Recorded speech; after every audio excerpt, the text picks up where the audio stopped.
Srangsel Hornishimino Chondipur Vidanshabani MLA Eva Hota Hamkrai Hota Rengtang Pitikni Monji Tingkurai Koilashar Bakastini Keren Relief Kemo Thangai Lukurok Bai Darakshitang Malai Koglap Shalika Arthake Chamorobo Yafarka Sangnai Shangrongsal Fongni Damdok Tamanishimi Hordin Tamshe Tamajara Koilashoni Keren Relief Kemo Thangai Naikate Aro Chamogrok Tirok Yafarika Shangrongsal Hor Koilashoni Tazi Pitapit English Medium Rengnogo Relief Kemo Tongai Lukurok Bai Malai Koktomatre Busango Monji Tingkurai Saka Haste Kerangi Notabo Peleda Wati Wadak Tei Lomzat Audibly Koilashar Bakaste Fate Onokoti Hankor Fate Habang Naipolai Rock Jacka Shawakai to Abrati Bolaika Abonokaribu Koktomatunai Jota Motha NGO NSS Civil Volunteer Obohai Ti Lombui Tezalo Kaimazarabo Buskang Agogi Famatibo Kokenka Hasalo Montrino Karibo Logi Mataka Koilashar Board Chairperson Chopla Demrai Koilashoni Bakastefa Pratip Sarkar Hodari Shamotara Siddhartho Dotto Kobri Adorao কাল থেকেই আমাদের মহকুমা শাসক এবং জেলা শাসক ওনাদের উদ্যোগে প্রচন্ড পরিশ্রম করে মানুষকে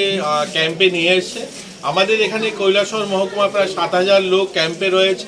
অনেকগুলো ক্যাম্প প্রায় ৩০টা ক্যাম্প হয়েছে জলাই এবং আমাদের সংগ্রুপাড় সহ শ্রীরামপুর এবং কৈলাসহর সহ এই ৩০টা ক্যাম্পে যারা রয়েছে সবাই খাওয়ার ব্যবস্থা করা, সবাই জলের ব্যবস্থা এবং তাদের ডাক্তার পাঠানো সার্বিকভাবে যদি আমি বলি আমাদের মহকুমা শাসক এবং জেলা শাসক জনপ্রতিনিধি যারা রয়েছে সমাজসেবক এবং এখানে বিশেষ করে সোশ্যাল ডিফেন্সের যারা কাজ করেন এবং আমাদের এখানে যারা এনএসএস এর ভলেন্টিয়ার্স বা বিভিন্ন এনজিও মিডিয়ার বন্ধুরা সবাই মিলে সংঘবদ্ধভাবে গত পরশু দিন থেকে মানুষকে বাড়ি থেকে নিয়ে আসা।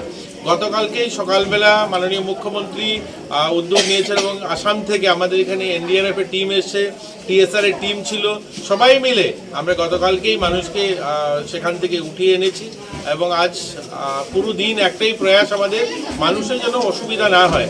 দেখুন, মানুষ যখন বাড়ির থেকে বাইরে এসে ক্যাম্পে থাকছে অসুবিধা তো কিছু হবেই, কিন্তু সবচেয়ে বড় বিষয় যেটা হলো দুঃখের বিষয় আমাদের বলতে হবে যে আমাদের এখানে কিছু গুজব ছড়ানোর প্রয়াস চলছে, এগুলো যেন না হয়, মানুষ যেন গুজবে কান না দেয়।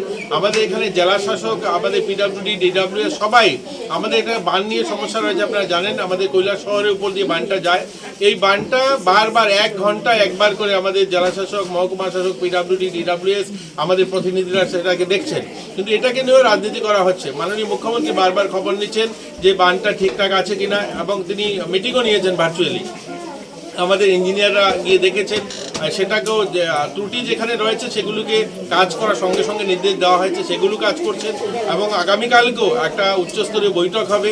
আপনারা দেখেছেন মাননীয় মুখ্যমন্ত্রী ইতিমধ্যে হাই লেভেল একটা মিটিং করেছেন, আমাদের রাজ্যের যারা সচিবরা রয়েছেন সবাইকে নিয়ে মিটিং করেছেন। এই শরণার্থী ক্যাম্প দেখার জন্য কিছু আধিকারিকদেরকে নিয়োগ করা হয়েছে, হেলিকপ্টার এসছে আজকে। এটা আমাদের অমরপুর উদয়পুর সেখানে হেলিকপ্টারে যারা শরণার্থীরা আছে তাদেরকে বের করে আনা, তাদের খাওয়ার ব্যবস্থা করা।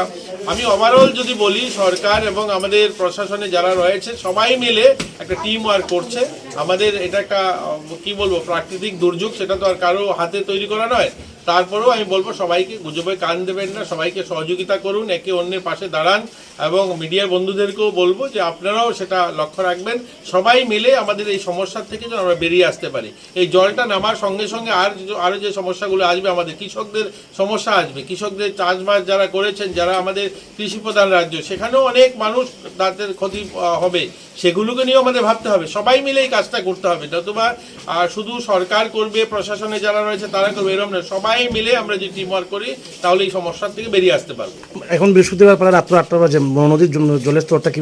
দেখুন, জলের স্তর নামছে, জল নামছে, এটা আমাদের জন্য একটা ভালো খবর। জল অনেকখানি নেমেছে, কিন্তু এরপরেও বলবো যেহেতু এই নদীটা আমরা সবাই জানি যারা কৈলাসহরে আছি, এটা দেও নদী এবং মনু নদীর দুটা জলই একসঙ্গে আসে। মনু এবং দেও নদী যেটা জম্পুই পাহাড় সহ কাঞ্চনপুর দশদা আনন্দবাজার সহ ওই এরিয়ায় যে বৃষ্টিপাত হলে পরে সেই জলটাও এসে কিন্তু মনুতেই পড়ে এবং তার জন্য মনু নদীর জলস্তরটা খুব তাড়াতাড়ি বেড়ে যায়। এর জন্য আমাদের ভয় হয় কোনো কারণে যদি আবার উপরে বর্ষা হয়, জম্পুই হিলে বর্ষা হয় বা কাঞ্চনপুর মাছপাড়াতে বর্ষা হয়, তাহলে জলটা বাড়াতে কোনো সময় লাগবে না। তার জন্য আমাদের আধিকারিকরা সচেতন রয়েছে, আমাদের প্রশাসনও একদম সবাই মিলে সবাই আমরা লক্ষ্য রাখছি যেন কোনো সমস্যা না হয়, সবাই যেন এই সমস্যা থেকে বেরিয়ে আসতে পারি তাড়াতাড়ি।